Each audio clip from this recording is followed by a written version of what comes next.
brilliant biologist, geneticist, YouTuber JimTheEvo tagged me and requested 5 facts. A little information about Jim is that he has his own channel, and I advise you to check it out. We could all learn a thing or 1,000 from Jim. In fact, part of me almost wishes to advise against checking out his channel. If you have any pride in how intelligent you think you are, check out his channel and watch your self-concept just plummet. But without further ado, 5 subvital facts. Fact number 1! I couldn't count past 12 until sometime in the 4th grade. I can remember raising my hand and being confident that I could do it this time, because you had to go in front of the teacher and count as high as you could. And yeah, I remember raising my hand and being like, I can count past 12 now, and I stood up in front of everybody and I counted to 12, and then I didn't know what the hell came next. I'm pretty sure I started naming letters and stuff like that. I've always struggled with math, numbers in general. I, to this day, don't know my multiplication tables. I struggle greatly with even simple addition. We're talking like 3 plus 2. I actually have to stop and think. 3, 4, 5. It's always been that way. I assume it has something to do with order. I'm a very disorganized person. It's just chaos in my mind. I have a very hard time staying on topics. You'll notice that I speak very slowly usually in my videos, because I'll say an action word and, you know, something about like a triangle, and I start thinking about pyramids, and then the little sound thing, and then the food pyramid, and it starts to get fucking chaos in there. Fact number 2.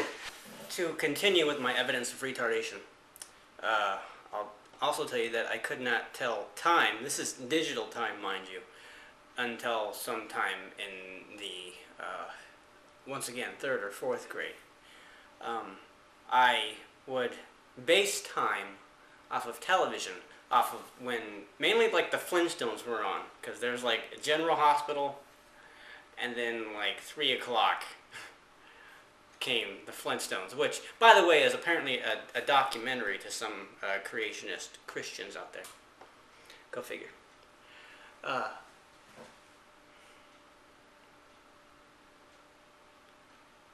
I could look at a clock, a digital clock, and actually read, you know, 1:45, but it was just numbers. It was just random numbers. It's what you say when you look at the clock. You read it and it reads 1:45, but what it represented meant nothing. I knew it was 3, like I said, I knew it was 3 o'clock because like something like the Flintstones or Batman was on. And I would say it's 3 o'clock, but 3 o'clock was just like code for the Flintstones or Batman. And unfortunately, when the time slot moved, suddenly I didn't know what time it is. And I can relate to that still to this day when it comes to like street names.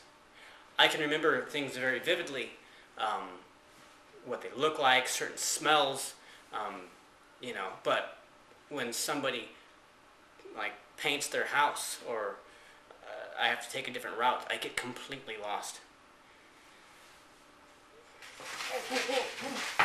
Fact number 3.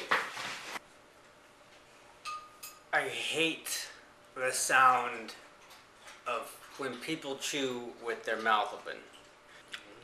Ah! That smacking. Ah! Fucking hate it. I can tolerate it if you have like a problem. If you're retarded, it's like, okay, you know, it's not his fault. But if there's nothing wrong with you, I can't rationalize it. I can't, it's just, why are you doing that, you fucking cow? Chew with your goddamn... When I would compete in boxing and mixed martial arts, I got to know these competitors. There wasn't a lot of competition in my area, especially for my weight class. And you'd go up against the same person a number of times. So, it got hard for me to really wish to strike them with intent to hurt. And so I would actually have to smack my lips, and it would piss me off, and that usually did the trick. Crazy. Number 4. I have never drank alcohol. I have never smoked a cigarette.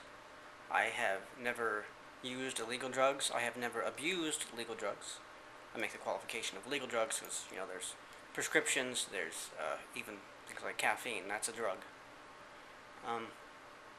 It's not that I have anything against illegal drugs, exactly. I do have something against alcohol. It's just so socially accepted. It's really unfortunate. Gone are the days when your friends and you would just look around and be like, "What do you want to do?" "I don't know. Let's go play baseball." But you only got like 3 people. Well, that's fine. Then you just start making up Ghost on First or kickball or whatever. But now it's like, "Oh, I don't know. You want to go to the bar?" Like it's like you just can't have fun unless you change your reality a little bit. It changes who you are, and a bit. I like reality, even the bad stuff that comes with it. I try to keep as real and as honest as possible. I do my best not to fall prey to mysticism. There are many people who kind of use it as a tool, get some liquid courage or whatever, but I'm shy too. We all have our inadequacies in some way. But for me, that just says, there's something that I need to work on. And if I'm using alcohol, I'm cheating. Just to point out some hypocrisy here, I have migraines, and I get them really quite often, and it's just miserable. That's a time when I would like to change reality, not via alcohol, but via some sort of pain reliever.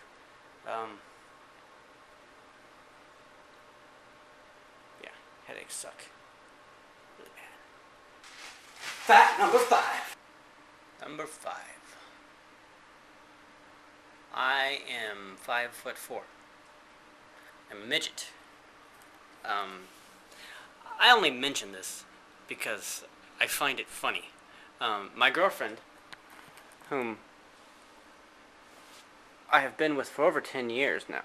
It's the only girlfriend I have ever had. I am the only boyfriend that she has ever had that, all whatever else doesn't count, her telephone relationships, something like that. But anyway, she is like damn near 6 feet tall. I'm on a number of milk crates just to get to that height. Being a midget isn't so bad when you're with somebody that tall. You kind of complete each other, hugging her at my height certainly has its benefits.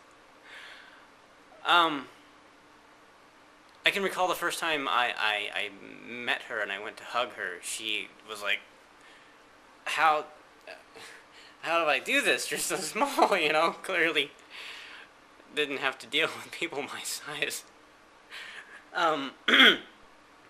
There have been times when I have been in the mall and I see somebody that is just very short, like everybody else is walking by this person, in this case a male, and he's got he's got a scruffy beard and grown up clothes on, and I'm like, look at that guy, he looks just like a little adult. It's kind of weird looking. And then he passes me and we're the same fucking height. It's kind of sad, actually.